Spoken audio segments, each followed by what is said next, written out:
हरिशयनी एकादशी व्रत कथा। अर्जुन ने कहा, हे श्री कृष्ण, आषाढ़ माह के शुक्ल पक्ष की एकादशी का क्या नाम है?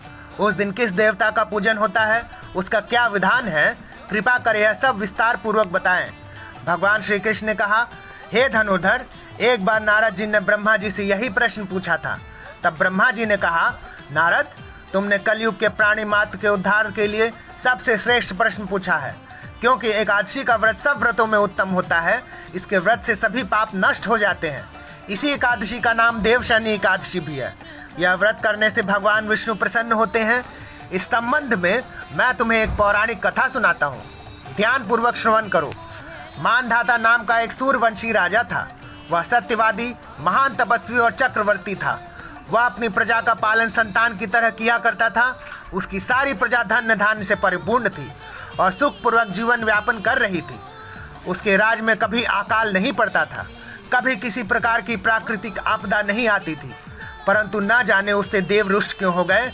ना मालूम राजा से क्या भूल हो गई कि एक बार उसके प्रजा में जबरदस्त अकाल पड़ गया और प्रजा अन्न की कमी के कारण अत्यंत दुखी रहने लगी।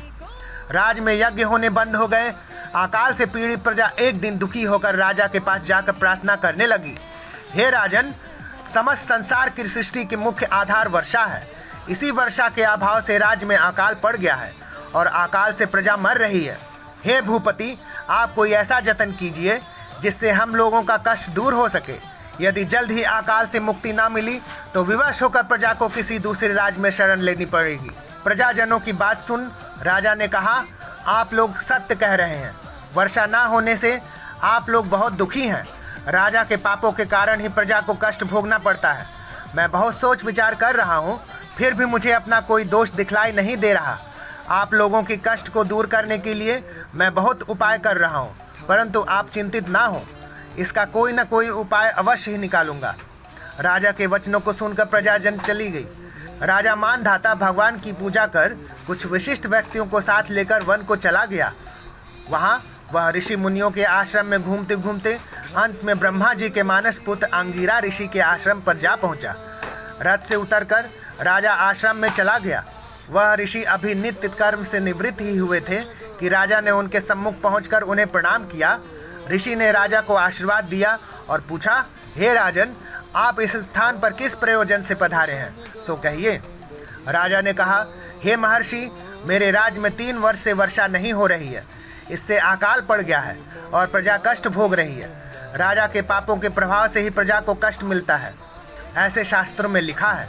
मैं धर्मानुसार राज्य करता हूँ, फिर भी यह अकाल कैसे पड़ गया है, इसका मुझे अभी तक पता नहीं चल सका है। अब मैं आपके पास इसी संदेह की निवृत्ति के लिए आया हूँ। आप कृपा करके मेरी इस समस्या का निवारण करें। मेरी प्रजा के कष्ट को दूर करने के लिए कोई उपाय बतलाइए। सब वृतांत सुनने के बाद ऋषि ने कहा, हे नृपति, इस सतयुग में धर्म के चारों चरण सम्मिलित हैं। यह युग सभी युगों में उत्तम है। इस युग में केवल ब्राह्मणों को ही तप करने और वेद पढ़ने का अधिकार है, किंतु आपके राज्य में एक शूद्र तप कर रहा है। इसी दोष के कारण आपके राज्य में वर्षा नहीं हो रही है। यदि आप प्रजा का कल्याण चाहते हैं तो शीघ्र ही उस शूद्र का वध करवा दें। जब तक आप यह कार्य नहीं करते तब तक आपके राज्य में अकाल की पीड़ा से कभी मुक्ति नहीं मिलेगी। ऋषि के वचन सुनकर राजा ने कहा, हे मुनिश्रेष्ठ, मैं निरापराध तप करने वाले शूद्र को नहीं मार सकता। किसी निर्दोष मनुष्य की हत्या करना मेरे नियमों के विरुद्ध है और मेरी आत्मा इसे किसी भी स्थिति में स्वीकार नहीं करेगी। आप इस दोष से मुक्ति का कोई दूसरा उपाय बतलाइए। राजा को विचलित जान ऋषि ने कहा, हे राजन, यदि आप ऐसा ही चाहते हैं तो आषाढ़ माह की शुक्ल पक्ष की हरिशयनी एकादशी का विधान पूर्वक व्रत करें।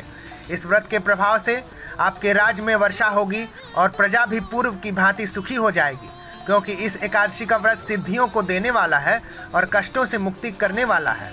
ऋषि की इन वचनों को सुनकर राजा अपने नगर वापस आ गया और विधान पूर्वक देवशयनी एकादशी का व्रत किया।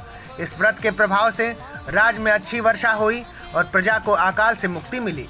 इस एकादशी को पद्या एकादशी भी कहते हैं। इस व्रत के करने से भगवान विष्णु प्रसन्न होते हैं, अतः मोक्ष की इच्छा रखने वाले मनुष्यों को इस एकादशी के व्रत को करना चाहिए। चतुर्मास का व्रत भी इसी एकादशी के व्रत से आरंभ किया जाता है। कथा का सार, अपने कष्टों से मुक्ति पाने के लिए किसी दूसरे का बुरा नहीं करना चाहिए। अपनी शक्ति से भगवान पर पूरी श्रद्धा और आस्था रखकर संतों के कथनानुसार सत्य कर्म करने से बड़े बड़े कष्टों से सहज ही मुक्ति मिल जाती है। जय श्री हरि। ओम नमो भगवते वासुदेवाय।